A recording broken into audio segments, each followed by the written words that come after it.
Mr. President, what's your message to Democrats who don't want you to run again? They want me to run. 2/3 say they Read don't. the polls. Read the polls, Jack. You guys are all the same. That poll showed that 92% of Democrats, if I ran, would vote for me. A majority of Democrats say they don't want you to run again in 2024. 92% said if I did, they'd vote for me. Read the polls, Jack. Sarah Norman is with us. She is a Democratic strategist. Sarah, how are you? I'm doing well. Thanks for having me. Grateful you're here. The people you know, your circle in the Democratic Party, do they want Biden to run in 2024? You know, right now it's completely split, and I think that it will depend how the economy turns out. Here's my thinking on it. One, if the question is, should Biden run? Yes, he should run. He's qualified to be president. He's qualified to run again, and I think he'd win. Now, will he run? Honestly, no one knows. I wouldn't want to bet on it. But if you force me to bet on it, I would be in the minority and bet that he won't run.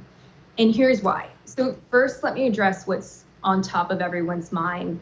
The economic pain and aftershocks from COVID are center stage right now, which they should be. If the economy gets back in shape, Biden will get the credit. And studying other pandemics and how large economies have bounced back from them, there's a pattern that these economies follow in their healing process, and data shows that we're following the same pattern. And that pattern says that we will bounce back before the election. And in addition to if the economy heals, Biden's going to get credit, I also think that it's going to shift focus to a lot of his wins, infrastructure, high-tech job back, et cetera. But here's why I see hints that he might not run. One, we know this wasn't his dream. He ran because he thought he could beat Trump, and he thought Trump was damaging, and he did beat Trump. And he was really clear that to quote, I think he called himself a bridge between Trump and the next generation of Democrats. And I also think elections are really distracting to the stuff that Biden wants to focus on, running the country, consoling the country. And besides, does he actually want this? Does he still feel that he needs that sense of duty, especially if Trump doesn't run? There is the midterms, in addition to the economy. So if the economy heals, which I think it will, and Dems lose the Senate, I don't think they will. I think we'll lose the House. Dems will lose the House, but I don't think that Dems will lose the Senate. But if they do, yeah, I think there'll be a lot of pressure on Biden to pass the torch. But I like this idea that Biden can say, I did my duty, I did what I needed to do, I beat Trump, and now, as you said, we can pass on the torch and move on. That's interesting, because he would need an out. He would need an out like that, and I think he has one. Let me ask this question. Do you think he'll make it to 2024? And I don't mean to be rude with that, right? But I mean, that's another topic on everyone's mind, is that his mental acuity perhaps is not where it could be. And everyone has elderly people in their family and something happens and it's like a quick decline. Do you think he makes it to 2024? I do. And I have to say, there's a few things that I think liberals can be a little bit delusional about and do better communicating. Republicans are really good at branding. Sleepy Joe was it was impactful. But what's funny to me is he's only 2 years older than Trump.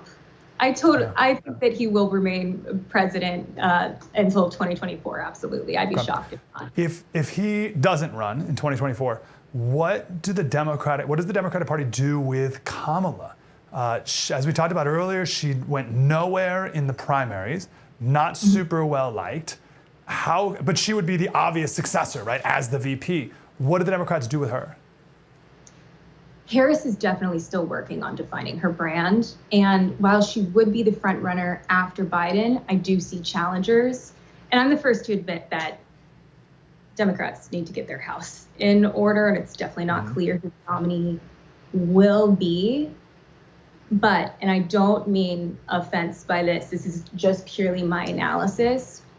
I think the reason that there's not so much panic in the Dem world about that is because we have a deep bench that we think could be Republicans, no matter who it is. And I say that for a couple of reasons. One, yeah, she's doing low on polls, but if she were the nominee, most polls suggest that she would beat Trump, who's the most likely Republican nominee. Separately from that, I think lately people in the middle have seen a Republican agenda that is against what most Americans want. You know, abortion, might be going after contraception, voting against the veteran bills. And so it's totally unclear who the nominee will be. I'm super excited about a few of them. But I think either way, if the economy comes back, which the math is saying that it's going to come back in time, Dems win. Hey, Slater Crusaders. So the Democrats are going to get crushed in 2022. There's no question about that, which really puts them in quite a pickle for 2024. How bad is it going to be? Well, look at who they have as their bench for Biden. Kamala? Are you kidding me? Pete Buttigieg? Gavin Newsom? That's what our latest special was about, the Democratic position in 2024. We break down each of those potential candidates, and then we talk with the Democratic strategist and get an inside perspective on what the Democrats are sweating the most and who they're most concerned about. That's available now right here on The First. You can check it out by downloading the app and also on thefirsttv.com.